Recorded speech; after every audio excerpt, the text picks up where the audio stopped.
Alrighty, guys. So we're gonna get this thing kicked off over here. So welcome to episode 3 of Retails.io. Today we have a really great event. As you see, my co-host Jessica Mauser has determined that the ship in the Suez Canal that no longer is there is ripe for the taking. It is But very we're going to be much talking so. about cargo ship traffic jams and making product closer to the consumer. And that's what we're going to hit on. So today we have Lisa Morales-Hellebo, who is with REFASHIONed OS, and she'll talk a little bit about what that is, as well as a supply chain VC and one of my dear friends. So with that, I will pass the mic over to the pirate, if I know what's good for me. Hey, Jess.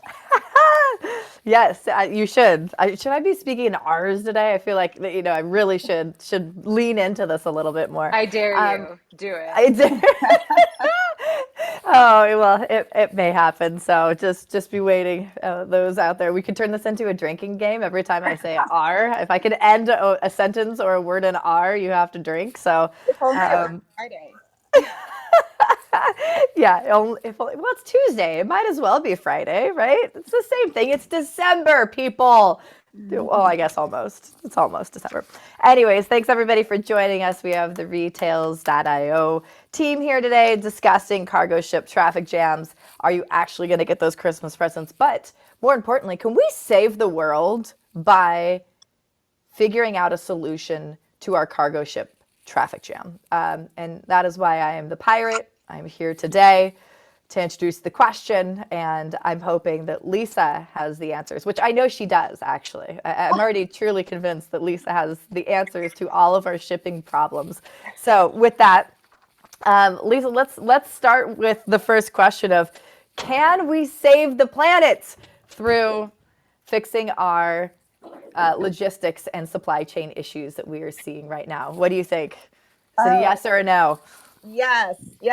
yes. If there's anything that can help us save our planet, it's fixing our broken supply chains. We've treated our planet like it's an endless resource and haven't stopped to think about how our systems have been impacting it for far too long.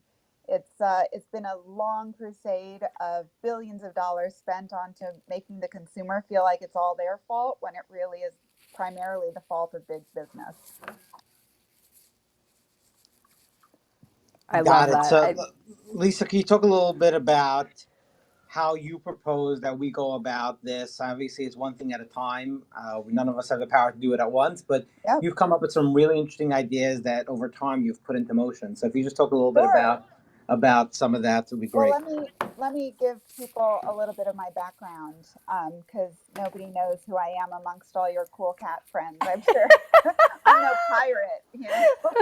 Lisa is Um, the actual live NFT. We've actually figured out how to make use of NFTs, guys. I That's live what the my days. glasses are about. Got it. We're So I making a have venture into the metaverse as well as taking ships. We are we are on. Well, if the supply chain is already broken in the metaverse, we're all screwed. Isn't that the truth? So I'm an old school tech nerd. When I say old school, I have 27 years in technology. I came out of the womb writing code. Actually, I turned 48 on Thanksgiving this year. So legit, Happy birthday! too. Turkey baby. Shlomo had a birthday too. I know all these cool Sagittarians. Oh, Exactly. So I worked in Silicon Valley during the first dot-com boom and bust, way back in 1999 when everything was at peak implosion out in the valley. Was fortunate enough to work at a company that was backed by P&G and Redpoint Ventures, and we pioneered the space of mass customization, personalization, and on-demand micro manufacturing. Yes, over 22 years ago. So we definitely had a head start on what the rest of the world is just now learning is a thing and is such an important thing that it can very well fix not only what's broken about our planet, but also about our supply chains and infrastructure and create higher paying jobs, creating sustainable local economic development, all these amazing things. So why is nobody doing it? Well, I'll tell you, I've been working on this problem set for about 7 years, and we've just now gotten to the point where we understand all the moving parts. It's a big game of chess, learning that you're not going to force an existing industry to do the hard change that they frankly don't really want to do.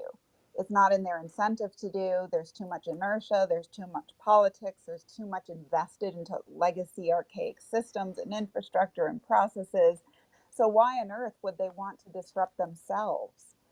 Everyone is asking, when will the big brands get on board with real innovation and real change? The answer is, frankly, they're not. And I don't know that we should even be trying to force them. We're at a point where they have been a massive contributor to the issues of our global infrastructure. So if they're not willing to change to be part of the solution, maybe they just don't need to exist anymore. So that's what really led me to spend a Hold year on, doing Lisa. research. Yeah. Jessica, shots fired. Shots fired. Yeah, I don't hold back. Arr. Yes, go. Yeah, R. Jessica, we need like Arr. a sound machine. Yeah, We continue. do. Sorry.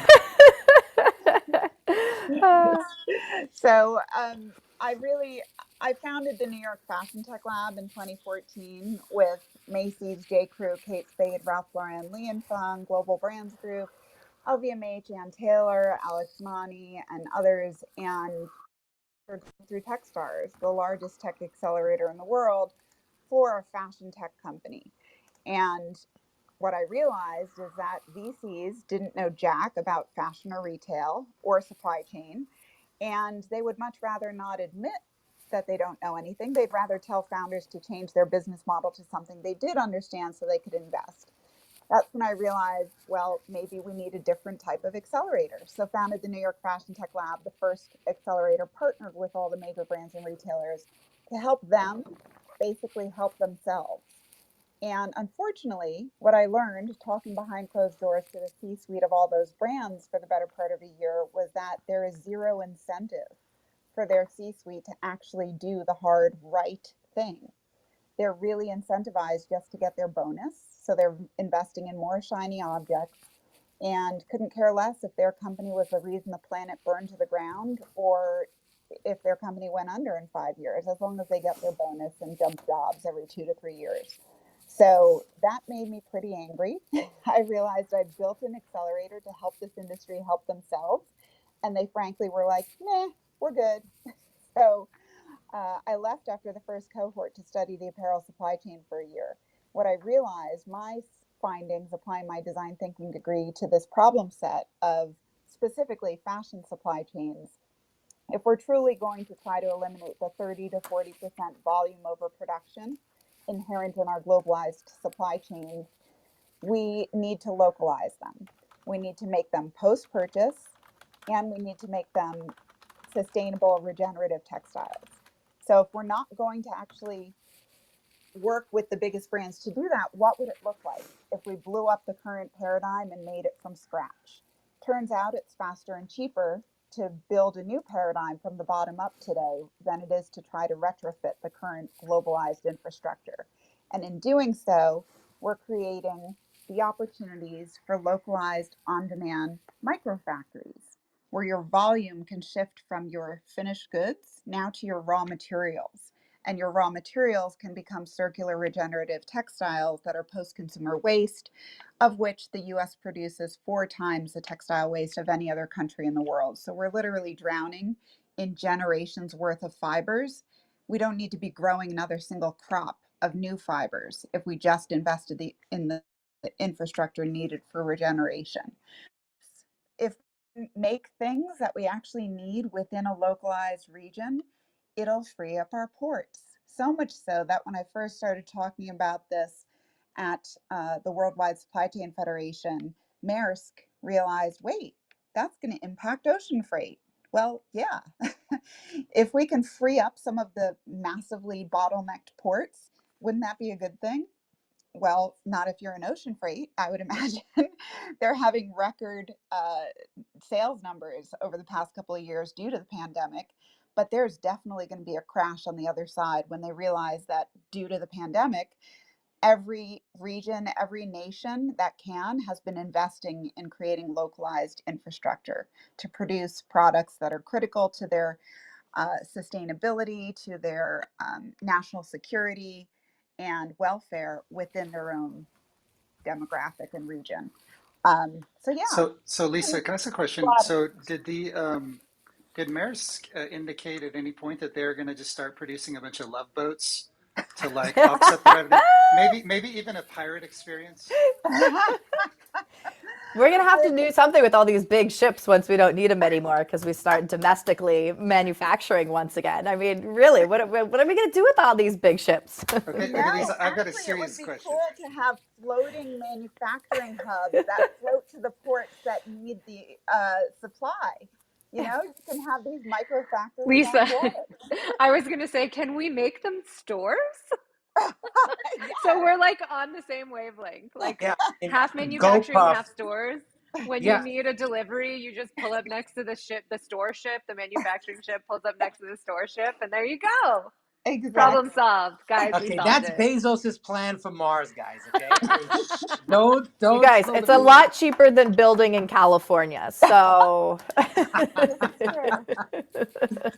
Oh, well, the supply chain has got to figure it out. But Ryan, you had a follow-up question, but just hold for on, the record, let me guys. do a quick room reset real quick because I see Okay, we've go. got some new faces that Yeah. have entered. Hello, everybody who has jumped into the room. I see some familiar faces down there. Eddie, Emily, Joe, thank you for jumping in today. We are retails.io. We are talking about the cargo ship traffic jams. And can we also save the planet by fixing our supply chain issues? We have Lisa here today. She's discussing her endeavors specifically on apparel and fashion side of the industry to help the earth and also promote long-term logistics simplicity, which, I will battle this question with you, but it sounds like we just need to go back to the 1960s when all of our apparel was made domestically. I mean, do we need to turn back time? Because I could also put a little song in here today. We could really dance.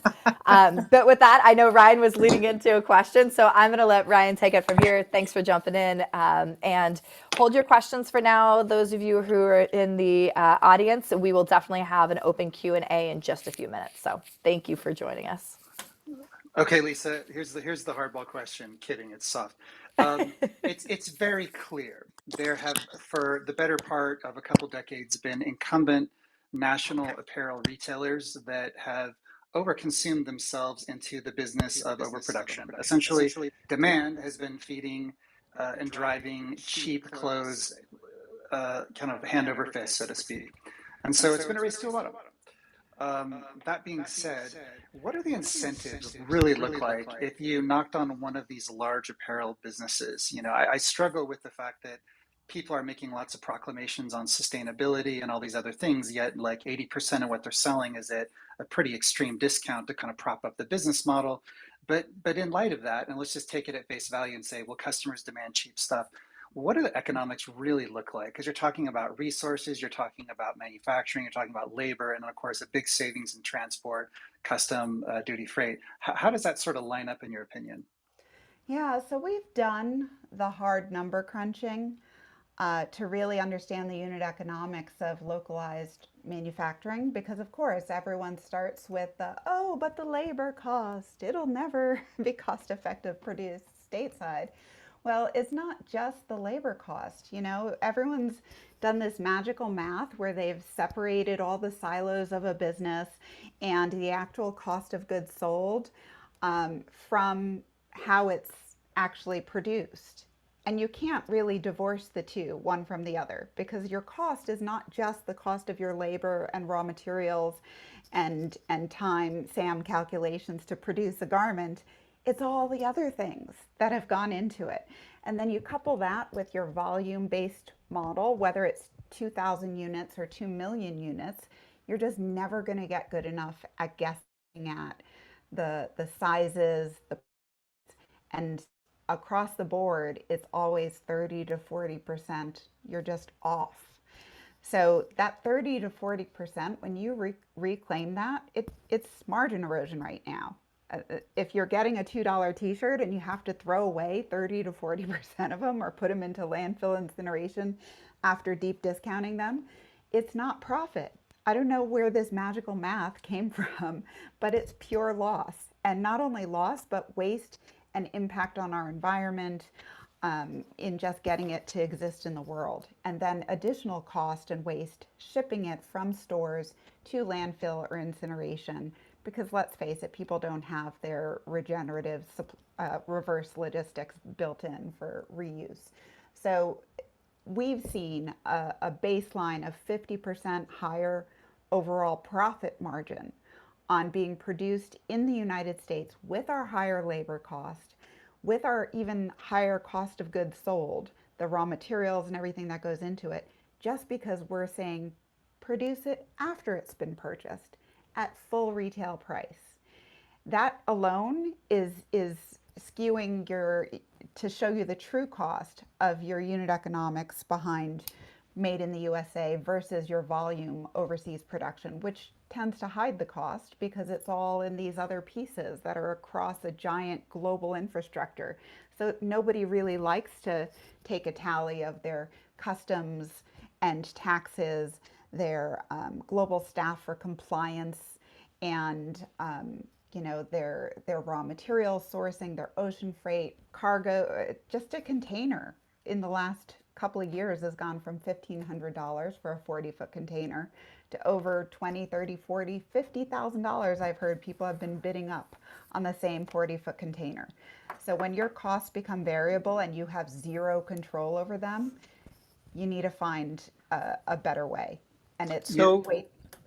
Go yes, ahead. I just wanted to interject because we do have a lot of people attending this event that are in the real estate side of thing and the retail side of thing. I think, Lisa, we're talking on demand manufacturing, and that seems to be manufacturing and fashion. Like, how does that play over? And I just want to point out the obvious, which is number one, retail margins right away. Number two, the big guys that are doing this mass production, they're all failing. I mean, just look around you. I mean, they're not the new and cool guys. And part of the challenge that you're encountering, from what you've told me, is that the new and cool guys are being pressured to do it the old way as well. So this is something that they need to take a look at. But I think from a real estate perspective, guys, right now, let's be real. E-commerce is at a tremendous high, and distribution from a warehouse perspective is great. But there's an opportunity for this country to grab back its manufacturing base by doing it in an improved technological manner. And there's opportunities like you wouldn't imagine. And Lisa's actually done some of this with regards to on demand clothing manufacturing, printing. Like literally, if you want to put something in the clothing, you could have it. Think of the days when you were a kid. If you're my age, and I'm now 42, you went to Disneyland and you took a hat and they sewed your name into the hat when you were a kid, right? And that just grown to where Nike has done it. And now, what if you could actually take a blank fabric, turn it into something, and then have it sewn within a day or two, or sometimes even depending on what it is, right when you bought it. So your manufacturing base doesn't always happen in a warehouse. Maybe it does, but you get this new thing in real estate, guys, where there's no there's no defined asset class per se. Everything is mixed use. Even Yes. Jessica with her one eye could see that, right? Yes, our micro Arr, factories. matey. Arr. We're looking at a footprint for a direct to garment microfactory of just a few hundred square feet. And then and that's for finished goods where you can print whatever you want on any type of finished good. The smaller footprint direct to garment printer just need a couple hundred square feet. That would be an easy thing for consumers to come in, pick the graphic they want to have on their garment, and you literally print it within minutes and they walk out. Premium product, premium customization right there while you wait. Versus having direct to fabric printing. There's some fabric printers that you can do direct to roll, and this is yardage. So you can have a customer come in and even custom design what they want to wear, a dress, a button down t-shirt, what sleeve type, neckline, print, see it rendered, and then it goes into the production process and can be turned around within as fast as a few hours, depending on load, or if you're putting into a regular production model, back of house, maybe 10,000 square feet and about 48 to 72 hour shipping. So Lisa, break down for us the amount of, because we're talking about one industry over the course of many industries that are bringing goods into the U.S. This apparel is a major import for the U.S., right? How much of our clothing and apparel is imported versus what's made in the U.S. currently? Yeah. So about over 50 years ago, we made 95% of all of our clothing here. So it's possible. We did it. And then we had the great outsourcing, chasing the race to the bottom, cheaper labor, cheaper costs.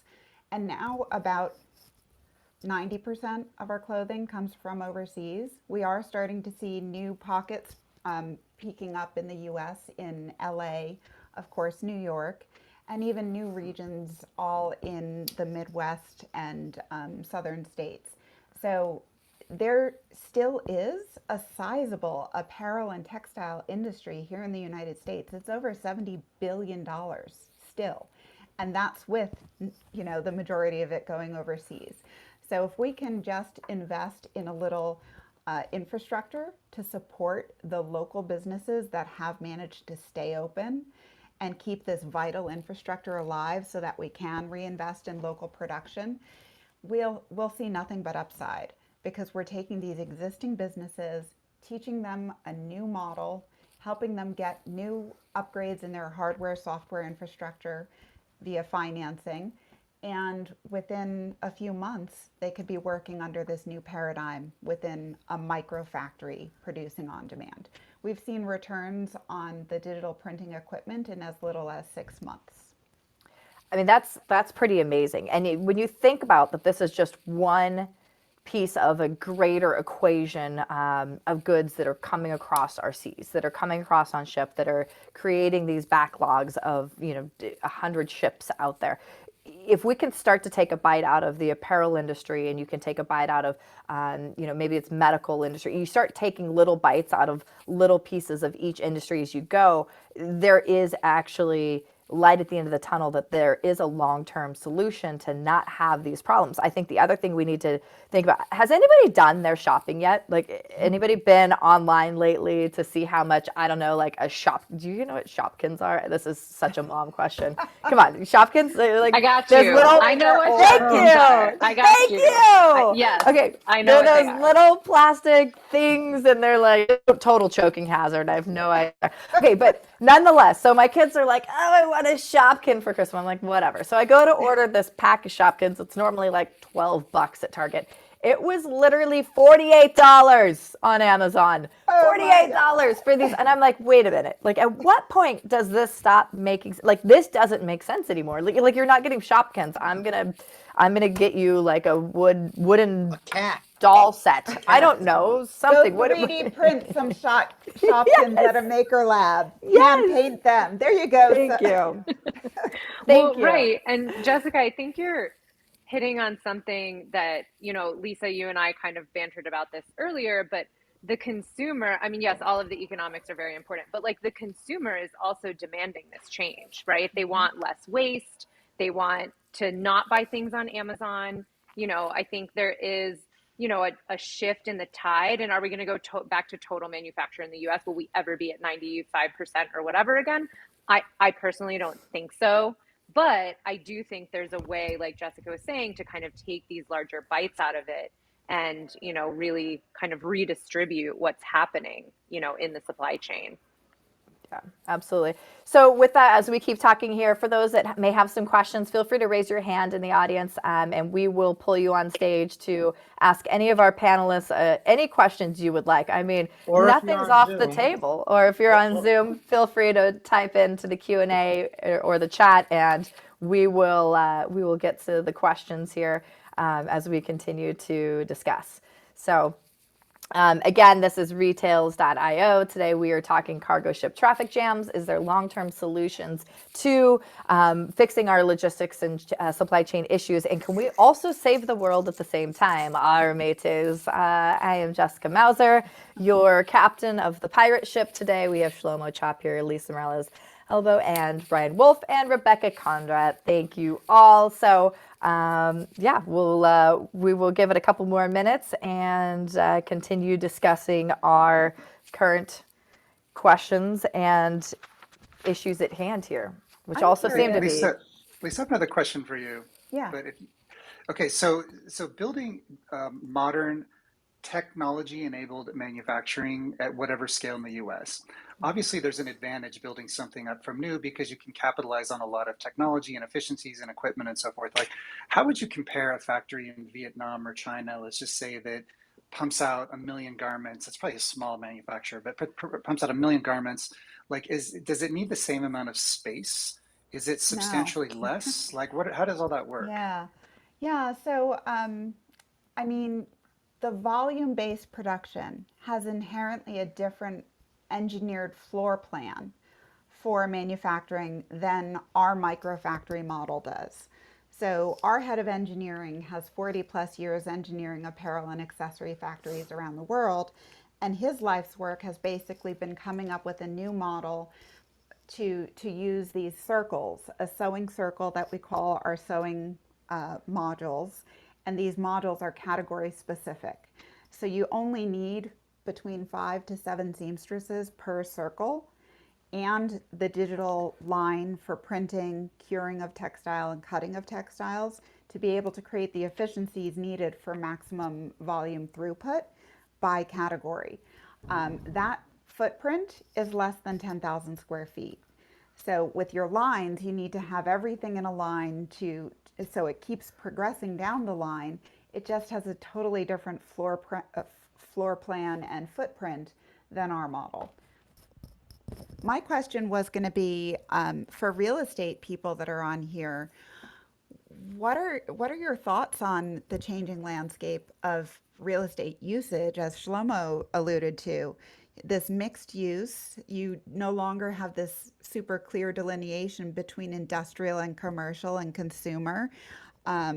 So how do we start to think about pricing and use and how you drive foot traffic to formerly industrial areas because we need heavy equipment into some of these spaces, or vice versa, getting the heavy equipment into commercial properties?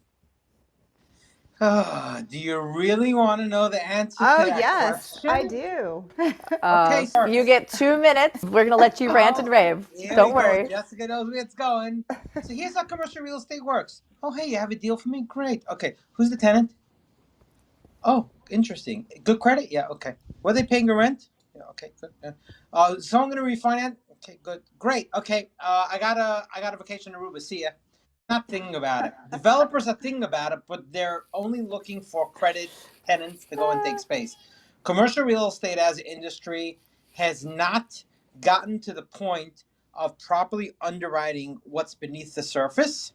And unfortunately, the credit underwriting has mirrored more the entrepreneurial side of the business and has not properly underwritten the underlying credit. For example, if I bring you two tenants today, one is a Macy's and one is a startup, and you say, well, Macy's is great credit, let's take them, right? If I bring you a GoPuff, you're like, oh, wow, let me put GoPuff in.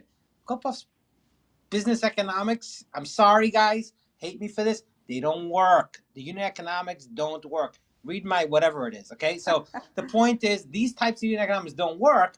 So real estate people, unfortunately, are not focused, and they're focused on getting the point to where they could refinance out their money. Arr, And move it matey. from there. Come on, Yeah, there, all us yeah, real estate people. How dare you? exactly. Oh. So with that being said, I know Clint had a question. Clint, Um, welcome to the stage. Thanks hey, for. Clint. Hey, thanks for having me on. This is an awesome session, and I've been looking forward to it ever since I saw the tweet. So, Awesome. Must be Shlomo with all those tweeting out there. He's turned into quite the Twitter bird. Yes, it's my right, it's my Twitterverse. fair enough. So here's my question for you. Let me give the premise. I've been in the maker space, rapid prototyping space for 2 decades now, and in fact do rapid medical prototyping, medical device prototyping, professionally and then personally. I love putting together maker spaces. So When you talk about decentralized manufacturing, that is just bread and butter for me. Here's that's the premise. So with this whole supply chain snafu as it is, uh, I have ended up 3D printing most of the toys for my kid, mostly as add-ons. For an example, she loves Bluey. She's only 5 years old, and she doesn't know what Mr. Potato Head is. So I literally printed up a whole bunch of hats and outfits first, and then started making funny noses and whatnot. And so now when we walk through a store, she says, "Hey, Daddy, can you make that for me?" And as nice as an idea as that is, the problem is if this were ever commercialized, so the idea of having a bespoke dress is wonderful until you attach a label and a brand to it. And what is the conversation about getting more flexibility in licensing so that we can mass produce in a decentralized manner? That's my first question. I got a million of them, but I'll stop. Clint, can I Lisa? just say that you're an amazing father, that you are digital, you are printing toys. I mean, I have 6 kids. I really should probably figure this out. But I'm gonna let Lisa address the question because I know that she has a fabulous answer to this. But Okay, so yes, this is totally our sweet spot.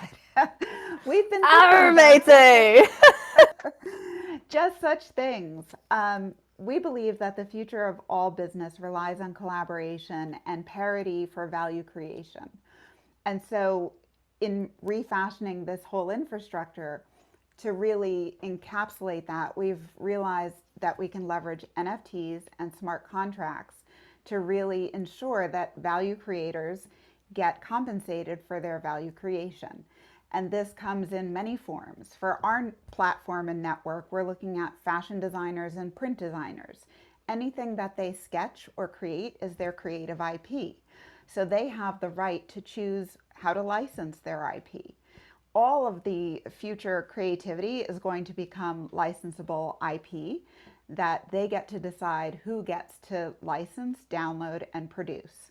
If there is a distributed network that is part of this licensed infrastructure that meets their production criteria, I believe the future of manufacturing is going to flip to this model across the board in lots of different industries. It's perhaps easiest to execute initially within fashion because we're realistically just looking at relatively limited materials in textiles, our threads and notions and trims, and the sketches of what they want to be producing. And then prints, actually just taking a digital file and printing it onto textiles. These are relatively simple things compared to, say, highly regulated industries like medicine or pharma or industrial engineered applications. Our stuff isn't life or death. So I believe that those things that become easier and easier to monetize without this high level of regulation, I can see a future where absolutely children's toys become part of this decentralized manufacturing infrastructure. And I could very easily see Hasbro getting ahead of the curve and licensing their simplest toys like a Mr. Potato Head, and even opening it up to the creator economy where they have crowdsourcing for new parts, and whoever is voted on as the best new parts can be added to the distributed network. And then that creator that created that new part gets a little slice of every sale that's made on that part that is brought to market through their creativity. So that is what we're talking about in creating parity across your value chain, because you're incentivizing more people to want to create with you if they also see upside. And business has not been run that way. If you create upside, oh, thanks for your contribution to our contest, we're going to take your idea and make billions of dollars off of it. That's not going to fly anymore with decentralized infrastructure. Lisa, that makes way too much sense for a market where we create crypto crap. I Mm-hmm. mean, like, could we turn that into hold on? Could we turn that into a currency? Of Turn course we what? could. Crypto? I mean, it's Yes. like it boggles my mind how much great innovation is sits out there and the smartest of minds are busy creating Shiba Inu, whatever the heck it is. Okay, I mean, literally, Yeah. it boggles my mind. I mean, that idea right there opens up the toy industry in a huge way. Just as an example, Mr. Potato Head, thank you for that, Clint. So I mean, it's just mind-boggling. So Lisa, we've got another question that came in here from our our Zoom link here. So we have Jacob, and Jacob's question, and I'm going to do my best not to butcher his question here, but he's got a couple questions mixed in here. But I'm going to start with the first one. Most models show that it's still cheaper to produce, package, ship, tariff, duty, and then warehouse locally than to create domestically. Is this still the case in the apparel industry? And do you see this changing anytime soon, or is this changing? Is the first part of the question. So I'll say yes, this is changing in the apparel industry. And my caveat is it's not a universal blanket statement. It is for specific products, starting with constraints that can be produced locally. So when I spent my year doing research on this space and how we could create localized infrastructure, I arrived at, okay, we can't, our world is suffering from infinite optionality, wanting what I want, how I want it, when I want it, now, now, now. That's a first world problem that is really sickening our entire planet for everyone. But if we were to rethink what we actually are consuming, the majority of products consumed in the US are, guess what? T-shirts, athleisure. People like to be comfy, even more so thanks to COVID. So it's not rocket surgery if you just break down what are the categories, what are the fibers needed to produce those categories. There's not, billions upon billions. You can start with a set of constraints, which are textiles that can be sourced within the contiguous Americas. We're very blessed to have all the way up through Canada and down through Latin America as our resource. Just shipping over land as opposed to having to rely on ocean freight gives us a much wider breadth of options than, say, other regions or countries. So when you start with constraints of textiles, cotton, hemp, bamboo, lyocell, even Lenzing, one of the largest textile fiber producers in the world, foresaw the need to have infrastructure here stateside in the US. They're an Austrian company, but they built a $50 million fiber mill in Alabama a few years ago. And so they're ahead of the curve, and they have landed fibers here in the US to be milled by local mills, so they aren't at a loss with the rest of the world whose textiles are caught in ports. So when you get to the unit economics, if you start with those local textiles that can be purchased in volume, the key to localized, the unit economics making sense for localized production is having a distributed network, because volume purchasing power to bring down costs for everyone. One-off factories are not going to cut it. And so our micro factory model of having a distributed network of up to 20 factories, we have buying power as a collective as opposed to individuals. That brings down the fiber costs, that brings down the overall time to market and speed. Our brands have asked us, well, what does volume look like? And at first I was like, well, am I not saying this right? It's one. What's hard to understand about one is what we're producing. But that's not really what their question was. Their question is, if we get 100,000 orders, how do you scale? Or is that one factory going to be put on backlog? No, no, no. The beauty of a distributed network is that you distribute it across the network, so you don't have a backlog over time, and you're still delivering a quick cycle turn on their orders. So the unit economics are baseline 50% higher profit margin.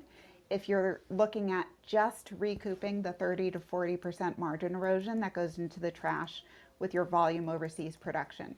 So again, this doesn't account for all products, but the vast majority of, say, what Americans actually purchase in fashion can and should be made locally and will yield higher profits if produced post-purchase.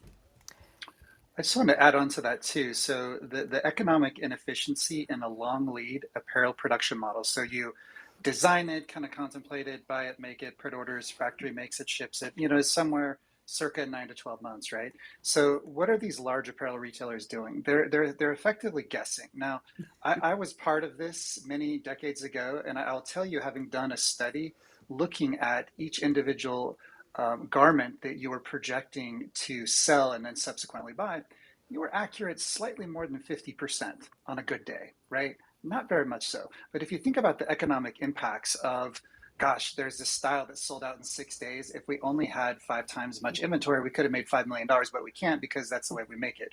In a localized model, you actually have the capacity to address and capitalize on that season's trend. And then subsequently, the alternative side here is that you think you're going to sell, whatever, $50 million worth of cashmere. You end up selling 20, and now you got to liquidate it. And I'll tell you a brief sort of real life example here. I was a warrior 20 years ago fighting overproduction. I just thought it was a brand killer over time. And so I picked on cashmere and I started looking at every single SKU at every single store at every single day. How many of these units did we sell below cost, all in cost, right? Labor cost, fabric cost, FOB cost, pick, pack, ship to your warehouse, etc. And I found out that at this one mid-market luxury brand, I won't name it, but Blank Republic, you can figure it out, do the math. We would have made, I'm not joking, $9 million more in operating profit if we just didn't do that. Now, were we reckless or dumb? No, people were just trying to take their best guesstimate and it didn't sell. But if you didn't have to have so much reliance on crystal ball, you could be so much more efficient, better for the environment, better for your business. And Lisa, I think you were alluding to this earlier, saying you got to factor that into the equation because it's much more margin accretive in your sort of approach of how the future should exist. Correct. Huzzah! Hold on, So Jessica. R. May There we say. go. So I think that actually kind of bounces to a couple other questions that were within Jacob's question here. It sounds like you can make up for the increased labor costs in the U.S. by not overproducing and having so much waste. It seems like there's a lot, especially in apparel, that's being lost to overproduction and just overall costs of bringing things over. So if that is where you can find the teeter-totter for the labor costs, it makes sense that you bring it over. The next question that was in here was direct-to-retail products bought in demand. Most big retailers deal with their timeline in 1 year in advance per the season. How can textile and other fashion companies possibly shift to in demand without having loss of their buyers at big retail? And I think you just kind of addressed that as well. When you're able to manufacture in the US, you could actually manufacture in demand versus just-in-time models or a just-in-case model where, again, you have all that excess, which is something that I think we kind of discussed on our prep call, is how much just-in-case inventory is really going to be sitting around in warehouses that have inflated our markets because everybody thinks there's going to be a run on certain products that may or may not happen over the holiday season. And how does that negatively impact or impact at all our commercial real estate world? Are we going to see a huge inflation in prices, say in the Long Beach areas and your warehousing in the Inland Empire, because there is this jump to having more just-in-case space versus the just-in-time model that we've been running off of for so many years? Yeah, I think the one other segment to touch upon is what Ryan had alluded to with replenishment. You know, if you have a bestseller that flies off the shelves and you're out of stock, I've heard stats that the average best-selling product for a brand, say a Ralph Lauren polo, that bestseller, every day that it's out of stock, costs the brand, the retailer, between 2 to 10% per day per SKU in lost revenue every day that it's out of stock. So speed for replenishment is everything for your best sellers because it's just loss after loss. If you're sitting waiting for your next volume order to make it across the ocean to the port, distributed across warehouses, and eventually land in your store again just to be out of stock because you didn't order enough to meet the demand until the next cycle. So replenishment is another massive opportunity for Made in the USA, where speed to market is everything. When you're out of stock, you're losing money hand over fist.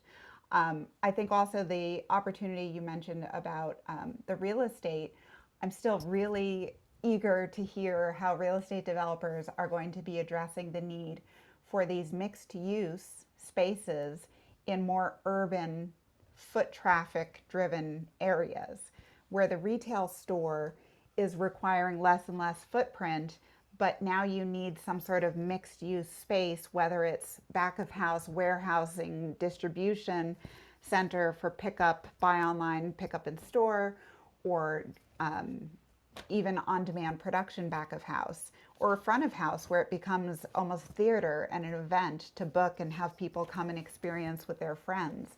It's a whole new way of sort of breaking up our retail existence and footprint. And I'm dying to know which real estate developers are really leaning into addressing this new need for infrastructure. Slow-mo, yes, I see you. No, I'm just saying.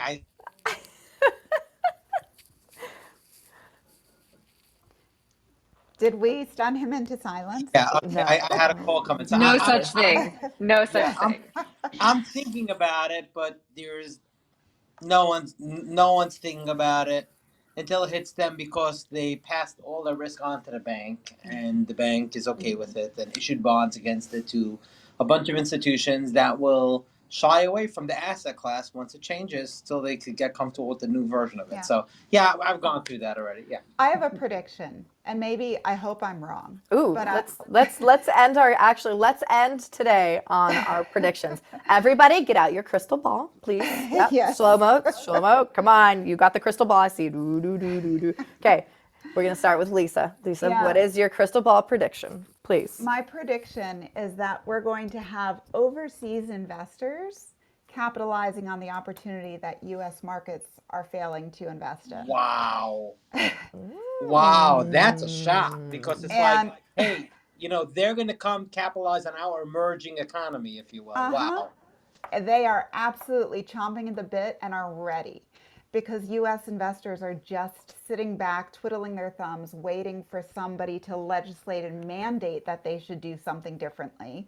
Whereas what I've seen as a VC as well, working with global deal flow and talking to global investors, the appetite is voracious overseas. You should see the type of global investments that are coming out of Hong Kong, Singapore, Saudi Arabia, Japan.